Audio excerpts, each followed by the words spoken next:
They say the worst things in life don't happen with a bang, but with a ding. In my case, it was the ding of my phone. One of those notifications you don't expect to matter until your stomach drops before you even read it. It was a Tuesday. Sunny. Uneventful. I was sitting in my car outside a hardware store, shopping list on the dash, a podcast about fixing leaky faucets playing through the speakers. Life was fine. Not good, not bad. Just moving along. Then the notification, "You're invited to." I almost laughed. Thought it was spam at first. I opened it anyway. A digital save the date. Elegant cursive font. Cream background. And a name that hit me like the tail end of a freight train. Tessa Marie Whitlock and Rory James Calder. Engagement party, Saturday, 6 p.m. Cocktail attire. RSVP required. Tessa Marie Whitlock. My wife. Or so I thought. I stared at that screen, heart thudding with a kind of quiet disbelief. The kind that doesn't come with shouting or crying. Just stillness. Cold. Heavy. Like the world hit pause and forgot to tell me. We hadn't divorced. We hadn't even separated. She made me chicken last night. Dry chicken, sure, but marriage isn't built on moist poultry. I reread the invite. I wasn't listed. Not as a guest. Not as a name. Not as a memory. And just like that, the story began. Not with a fight. Not with some scandalous affair caught mid-act. Just a piece of digital paper that told me I'd been replaced. Like a backup quarterback never told the starter spot was no longer his. I didn't text her. Didn't call. I just sat there in my car, surrounded by pipe fittings and grout cleaner, wondering how many other people had gotten that invitation before me. And how many of them would show up with congratulations while I was still holding the receipt for her last birthday gift. That night, I didn't go home. I parked in a strip mall lot, facing a closed nail salon, and watched my phone buzz like it owed me answers. No messages from her. Of course not. Just a group chat about someone's dog's birthday and a coupon for car detailing. Eventually, I drove back. Her car was in the driveway. The porch light was on. The house looked exactly the same, which somehow made it worse. Betrayal should at least have the decency to change the lighting. I walked in quietly. She was in the kitchen, slicing chicken. Again with the chicken. I half expected her to ask, "Guess what happened at work today?" Like it wasn't Tuesday and she wasn't engaged to someone else. Instead, she didn't look up. She just said, "Dinner's almost ready," like I wasn't a ghost in my own home. I sat at the table. She set the plate down, chicken, overcooked, polite insult. She finally glanced up. And then, as if reading from a script written by a sociopath, she said, "He told me I laugh more when I'm not with you." No build-up. No apology. Just that. I didn't flinch.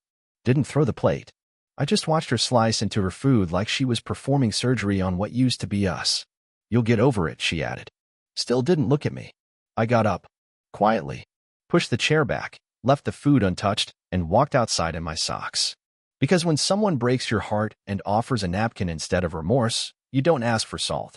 You leave the table. I didn't cry. Didn't scream. But something inside me leaned forward. Like a chess player finally seeing the whole board. Because this wasn't just a betrayal. It was a declaration. And if she wanted war, she should have remembered, I don't fold. I didn't sleep that night. Not because I couldn't, but because I wouldn't. Sleep felt like forgiveness, and she hadn't earned even a second of it. I stayed in the truck. Parked 2 blocks down, windows fogging, the seatbelt buckle digging into my side like a reminder, pain, but still mine.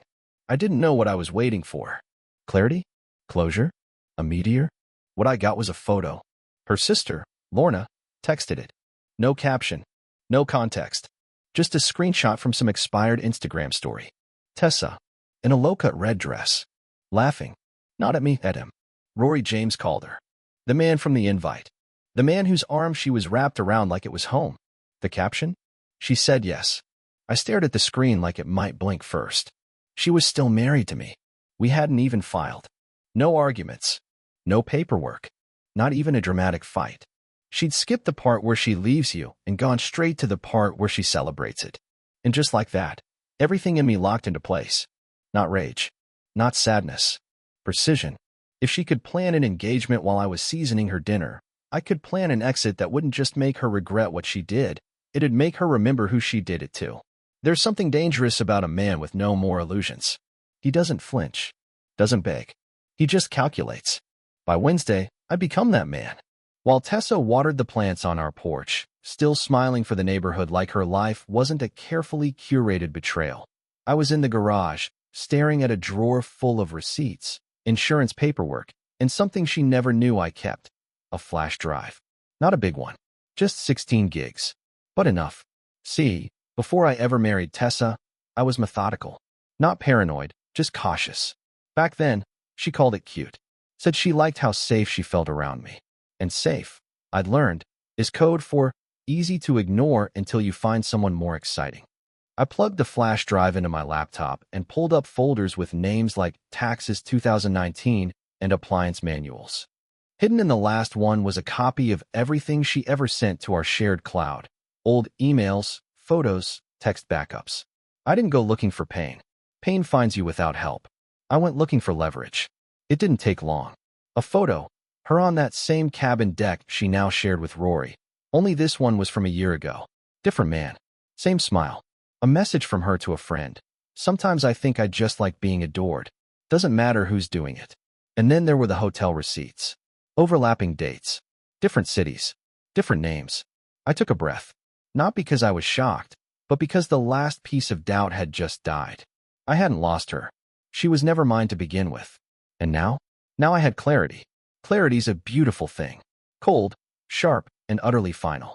By Thursday, the plan was in motion. First, the financials. She never paid attention to money. That was my department, as she used to say. I leaned into that role like a man vacuuming footprints before disappearing from the sand. I transferred everything liquid into a new account under a legal trust I'd set up in my father's name. Nothing flashy, just clean, lawful, invisible. Second, the exit trail. I boxed up only what mattered, important documents, my grandfather's watch, a few clothes, the dog's favorite chew toy. I left the rest like a museum of our fake life. Third, the message. I printed one photo. Just one. It was from our first anniversary. A picture she posted back when she thought hashtags could save a relationship.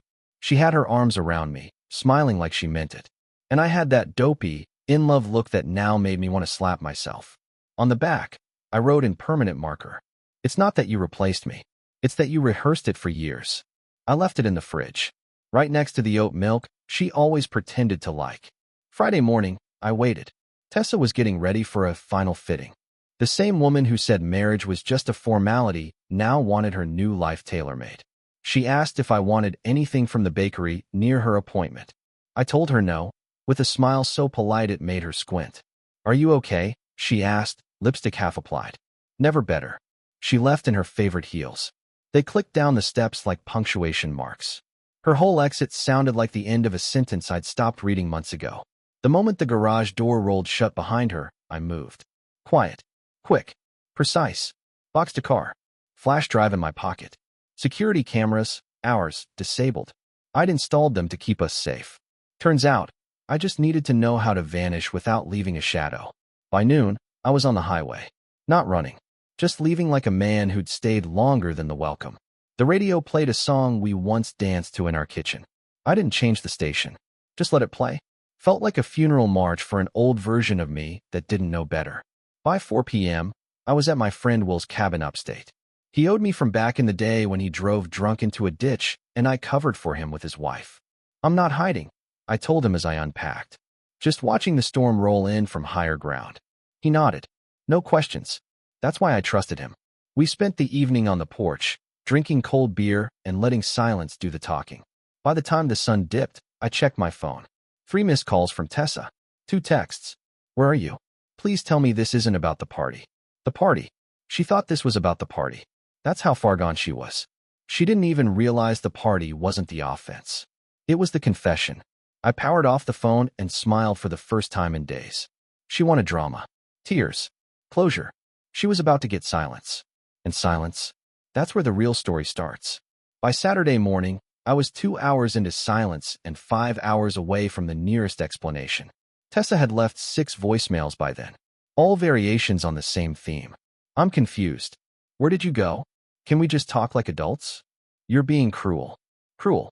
The same woman who RSVP'd to her own engagement while I was still legally bound to her was now tossing the word cruel at me like it came with a side of empathy. I sat on the cabin porch, coffee in hand, watching fog roll over the lake like a secret. It was beautiful and quiet, and it made me realize something. She wasn't scared that I was gone. She was scared because she couldn't see me anymore. People like Tessa don't fear abandonment. They fear obscurity. So I gave her what she feared most. I went still. I let the silence do its work. By mid-afternoon, the temperature had dipped and the first ripple arrived. Her mother called. Not to check on me. To say she was deeply concerned, and this disappearing act is reflecting poorly on both of you. Both of us. Yes, the classic shared blame tactic. The emotional group project. I let it go to voicemail. I didn't feel like submitting extra credit on an essay I didn't assign. But then came the real hit. A friend, technically our friend, though the scoreboard had been tilting for a while, texted me a photo. Tessa and Rory, standing under a balloon arch that said she said yes, in glittery gold. She was laughing into a glass of champagne, and he was gripping her waist like he'd just won a silent auction. Thought this was a joke when I saw the invite, my friend wrote. Tell me you're doing okay. I stared at the photo, let the pixels burn into my retinas until the screen dimmed. Funny how the people who ask if you're okay are never the ones who made sure you wouldn't be. I tapped out a reply. I'm good. Let the circus enjoy their new act. Then I turned the phone off again. That night, I didn't sleep much. Not because of her. Because of me. Because the stillness made space for reflection. Not pity. Not grief. Just the slow process of unfurling all the small betrayals that paved the way for the big one. Like how she used to laugh with her whole face until she didn't. Like how our conversations had turned into scheduling meetings with more bullet points than affection. Like how I started calling her Tess to soften the sharp edges and she let it die without correction. We didn't end because of Rory. We ended because I stopped being someone she could perform for. And once the curtain dropped, she left the stage. By Sunday, the voicemails had shifted tones. Anger. Desperation. A hint of panic. Like she could feel something slipping through her fingers and still didn't know what it was. You left. You didn't even say goodbye. Who does that? I wanted to reply. The man you forgot was still standing in the room when you fell in love with someone else. But I didn't. Because I wasn't here to win an argument. I was here to finish the story. She thought this was a cold shoulder. She didn't know it was a full rewrite. I made my move Monday morning. Logged into the joint email account we'd set up years ago, the one we used for house payments, travel itineraries, adult stuff. She hadn't checked it in months. That's how I knew it was perfect. In the drafts folder, I left a single message. Not sent. Just waiting. The subject line. Final statement. The body of the message was short. Tessa, you always said you hated confrontation. So here's the luxury version. Everything you'll need is in the envelope I left with your mother. Financials. Legal paths. Closure. I left quietly because the noise wouldn't have made you hear me. You replaced me before I even had a chance to step out of frame. I just finished the exit for you. One last thing. Don't confuse disappearing with weakness. I'm not running. I'm removing myself from a story that doesn't deserve my name in the credits. B. The envelope I'd left with her mother contained 3 things. A notarized letter of intent to divorce. A document showing the split of assets, signed by me and pre-approved by my lawyer. Fair. Clean. Bulletproof. The photo of us from our anniversary, same one I left in the fridge, with one word scrawled on the back. Remember, I didn't wait for her response. That wasn't the point. The point was, for the first time since the moment she said he makes me laugh, I was done waiting for anything. Let her laugh. Let her marry. Let her find out the hard way that a man who folds his socks can also fold a whole life and walk away without creasing. The first sign she'd opened the envelope was the voicemail I got at 6:12 p.m. Monday. Tessa called me crying, her mother's voice clipped.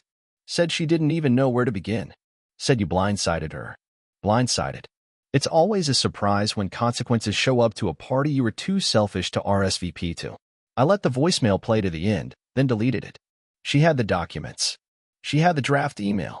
She had my silence, wrapped in precision. What more could I possibly owe her? But silence. Silence has weight. And mine? It started to crack something. Not in me. In her. Tuesday morning, I woke up to 17 missed calls, 4 voicemails, and a text I didn't expect. Tessa, can we talk? Just once. Face to face. I didn't reply. Not because I hadn't thought about it, but because I had. She wanted a scene. An explanation. Something she could turn into a chapter that painted her softer, sadder, misunderstood. But I wasn't writing her book anymore. I let the message hang unanswered. Then she sent another. Tessa, please. You made your point. But this can't be how we end. And that's when it hit me. She wasn't mourning me. She was mourning the story. She had already rehearsed the version where I was the angry, irrational one. The one who shouted, cursed, threw things, left unhinged voicemails. That's the part she prepared for. But what do you do when the person you betrayed just exits? You can't perform guilt to an empty room. By Wednesday, the story began rewriting itself without me. Mutual friends started sending me screenshots, Instagram stories, comments. Tessa in a cozy sweater, sipping tea by a window, captioned, "Some losses aren't loud." Tessa walking alone on the beach. Healing doesn't ask permission. Tessa with a quote over a sunset. Sometimes the villain just needed a hug. She was shaping the narrative like clay, softening the angles, blurring the facts. The wedding was still on. Rory was still there. But I could see the shift. She wanted to control the legacy of our ending. So I let her. Because nothing scares someone like her more than realizing they don't get to write the last page. That weekend, I drove to a town I hadn't been to in years.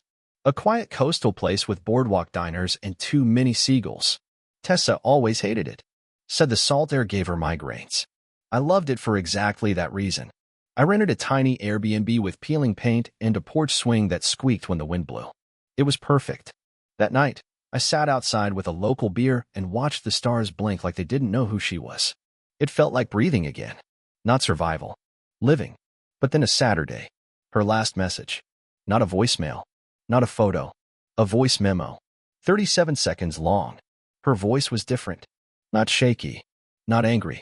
Tired. I thought if I was honest about what I needed, you'd understand. I told myself it wasn't cheating because I hadn't left yet. But the truth is, I left a long time ago.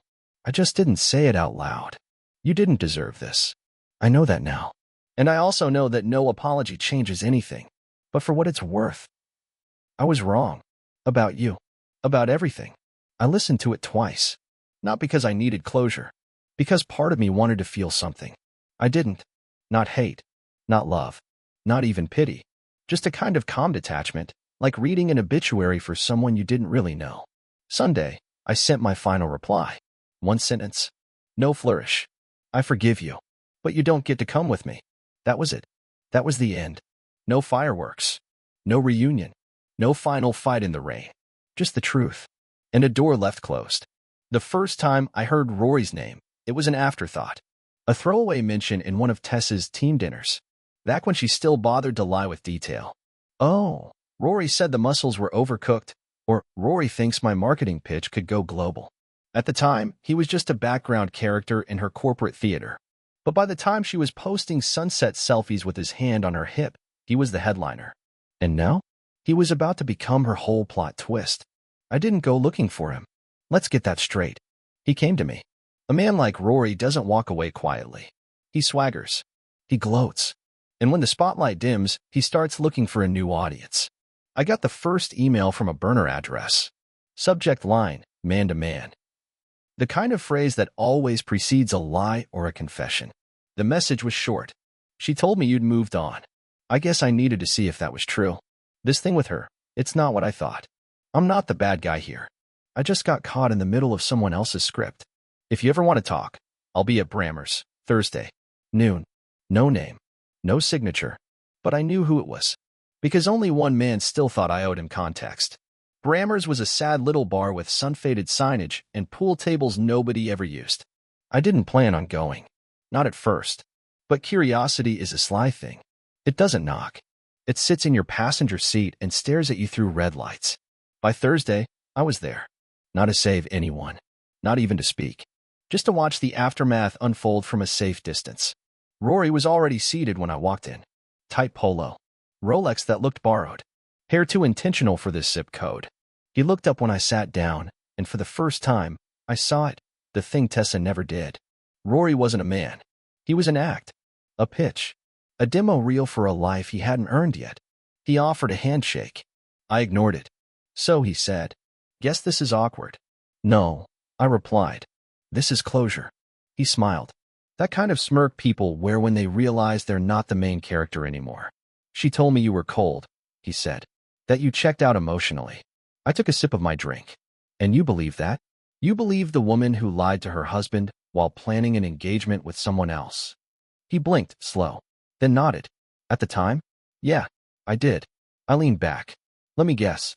She's changed lately. Distant. You're suddenly the one chasing. He didn't answer, but the silence gave him away. That was the thing about karma. It didn't always hit with thunder. Sometimes, it just handed you a mirror. She's not who I thought she was, he said finally. I mean, I knew she had baggage, don't we all? But lately, it's like, she's performing grief she doesn't actually feel. She cries in front of the mirror. I raised an eyebrow. For practice. I think so. He looked tired. Not broken. Just fraying around the edges. The shine was wearing off. He reached into his jacket and pulled out a folded piece of paper. I recognized the stationery. The same style I'd used for the divorce letter. The one I'd left with her mother. He slid it across the table. She showed me this. Said you were cruel. That you planned this whole disappearing act just to punish her. Did you believe that too? I wanted to. He took a deep breath. But then I realized. She only tells the truth when she's got nothing left to gain. I didn't reply. Didn't gloat. Just let the silence sit between us like a referee. You're probably wondering why I reached out, he said after a beat. No, I replied. I already know. He tilted his head. Yeah. You thought if I was still broken, it would excuse your part in it. Make you feel less like a homewrecker and more like a rescue mission gone sideways. His face tensed. That's not fair. It's accurate. We sat in silence. The jukebox played a song too old for either of us to know. Outside, a truck backfired. Inside, nothing moved but the ice in our glasses. He leaned forward. You think people like her ever regret it? I didn't answer right away. Because I knew the truth. No, I said. Not in the way you hope. They regret exposure. Not betrayal. They regret losing control of the story. But they never regret writing it. He stared at the table, then nodded slowly. I think I'm done. With her. With pretending this was ever real. He stood, left a 20 on the table. No goodbye? As he walked out, I watched him check his phone. I knew that posture. That desperate scroll for a message that won't come. Rory wasn't the villain. He was the next placeholder. And by the time he realized it, the ink would already be drying on someone else's script. Tessa didn't cancel the wedding. Of course she didn't. Canceling would have meant admitting it wasn't a wedding. It was a cover-up. So instead, she doubled down. Changed the venue to something more intimate. Dropped the guest list from 150 to 40. Kept the dress, the vows, and the man who was now texting me at midnight with messages like, "She hasn't looked me in the eyes in 3 days." I didn't reply. He'd chosen the fire. Let him learn how fast smoke lies. The invitation still found me. It arrived by mail this time. Cream envelope. Gold trim. That same fake handwriting font people use to pretend something isn't mass-produced. Inside, Tessa and Rory, together with their families, joyfully invite you to the celebration of their love. Joyfully. There's something almost admirable about that kind of denial. To press send on your delusion, postage paid. I didn't RSVP. I didn't return it. I just held it for a second, then slid it into the fire pit on Will's porch. It flared like it knew how bad the marriage would be. The wedding was on a Saturday. Rustic barn. Candlelit ceremony. Authentic down to the mason jars and curated playlist. I wasn't invited. But I didn't need an invitation. Because I already knew what was going to happen. Not from malice. From math.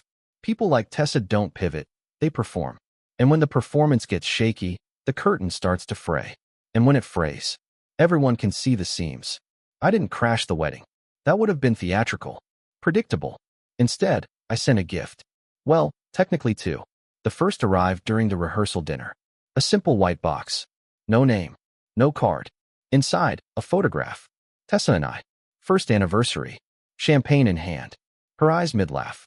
On the back, I'd written, "The problem with burning bridges is that sometimes you need to cross back." They say she went pale. That Rory asked her if she knew who sent it. That she said, "I don't know."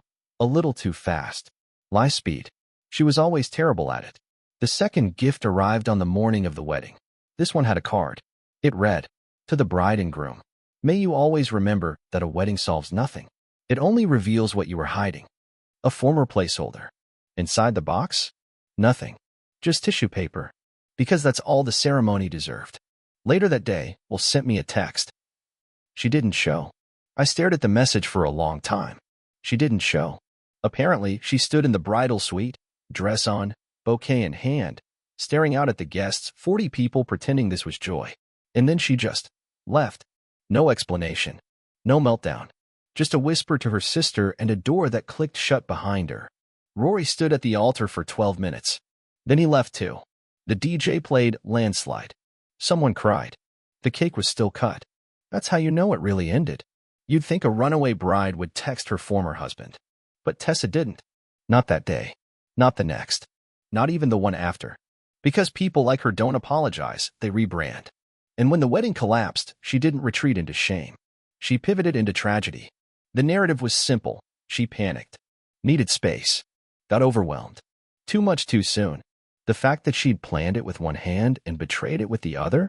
Omitted. She was now the woman who almost got married but had to follow her heart. And Rory? He vanished. Last I heard, he moved back to Denver. Sold his Rolex. Deleted his socials. Left the stage mid-act. No final bow. A week after the non-wedding, I got another envelope in the mail. Same handwriting.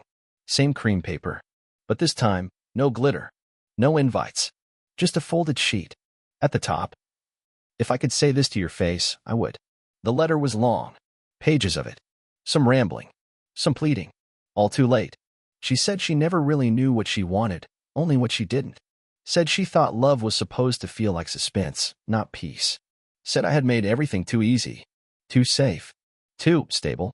And Rory? She described him as a storm that promised adventure but left her soaked and stranded. I thought he was a lighthouse, she wrote. But he was just a flare. Quick and temporary. Beautiful while it burned. At the bottom, in ink that was definitely smudged on purpose. I don't expect you to forgive me. I just want you to know you were never boring. I was just too broken to sit still in something that didn't hurt. I didn't write back. Not out of spite. Not even pride. Because some stories don't need sequels. They need silence.